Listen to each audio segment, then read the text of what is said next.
পারমাণবিক উপকরণ সরিয়ে ফেলেছে ইরান, এমনটাই দাবি করছে মার্কিন সংস্থাগুলো। যদি এমনটাই হয়ে থাকে যে পারমাণবিক উপকরণগুলো সরিয়ে অন্যত্র রাখা হয়েছে, তাহলে আমেরিকা এবং ইসরায়েল যদি হামলাও করে, ইরানের পারমাণবিক স্থাপনাগুলো উদ্দেশ্য করে হামলাও করে, তারপরও কি তারা এই উদ্দেশ্য হাসিল করতে পারবে? আমার তো সেটা মনে হয় না। কারণ ইরান যদি গোপনে পারমাণবিক উপকরণ সরিয়ে ফেলে, তাহলে তারা কিন্তু যে কোনো মুহূর্তে যে কোনোভাবে হয়তো একটা বা তারও অধিক পরমাণু বোমা আবিষ্কার করে ফেলতে পারে বা এগুলো বিল্ড করে ফেলতে পারে যে কোনো মুহূর্তে। তাহলে আমেরিকা এবং ইসরায়েল কিন্তু পুরোপুরিভাবে ব্যর্থ হবে।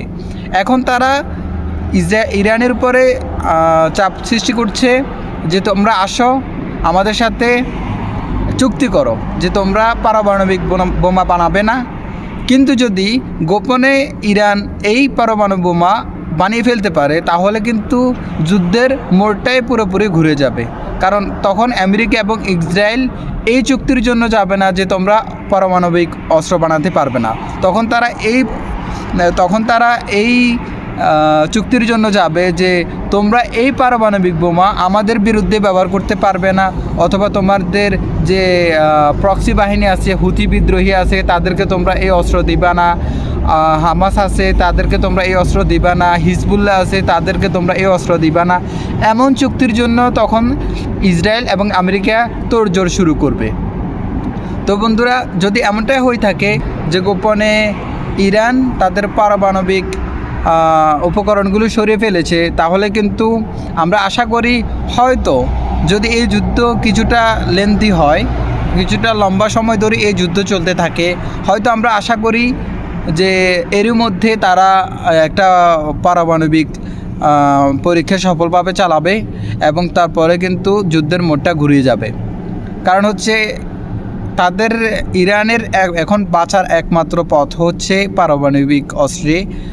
তারা যদি সফল হয়, তাহলে কিন্তু তারা এই হামলাগুলো থেকে পুরোপুরি বেঁচে যাবে। আমরা এমনটাই আশা করি। কারণ হচ্ছে তারা যদি এই পারমাণবিক অস্ত্রে সুসজ্জিত হতে পারে, তারা যদি সফলভাবে এই পরীক্ষাটা পরিচালনা করতে পারে, তখন আমেরিকা এবং ইসরায়েল তারা আর ভয়ে ইরানের উপর আক্রমণ করবে না। তখন তারা একটা চুক্তির মধ্যে আসতে চাইবে যে তোমরা এই অস্ত্র আমাদের সাথে ব্যবহার করবে না, এমন চুক্তির আশা করবে। কিন্তু এখন তারা আশা করছে যে তোমরা এই উপকরণ তো দূরের কথা, তোমরা এই পারমাণবিক কোনো অস্ত্র বানাইতে পারবা না, তোমরা এই পারমাণবিক স্থাপনাগুলো রাখতেই পারবে না, এমন একটা অবস্থায় চলে গেছে ইরান এবং ইসরায়েলের যুদ্ধের পরিবেশ। তো এর মধ্যে ইরান থেমে নেই, তারা কিন্তু একের পর এক মিসাইল ছুড়ছে ইসরায়েলের উপর, অনেকটা সফল হয়েছে। আর ইসরায়েলের ভূমিগুলো অনেকটা গাজার মতো দেখাচ্ছে, আলহামদুলিল্লাহ, এতে আমরা খুশি। কিন্তু পাশাপাশি ইরানের অনেক ক্ষয়ক্ষতি হচ্ছে, ইরানের অনেক মানুষ মারা যাচ্ছে। ইরানের উপরে কিন্তু বিমান হামলা প্রচুর পরিমাণে বেড়ে গেছে। দেখা যাক কী হয়।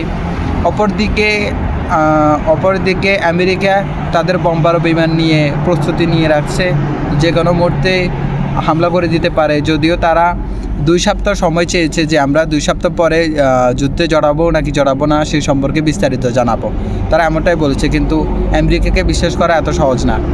তারা যে কোনো মুহূর্তে হামলা পরিচালনা করতে পারে। তারা কিন্তু তাদের বোমারু বিমানটা তারা রেডি করে রাখছে, যে কোনো মুহূর্তে যে কোনো কিছু হতে পারে।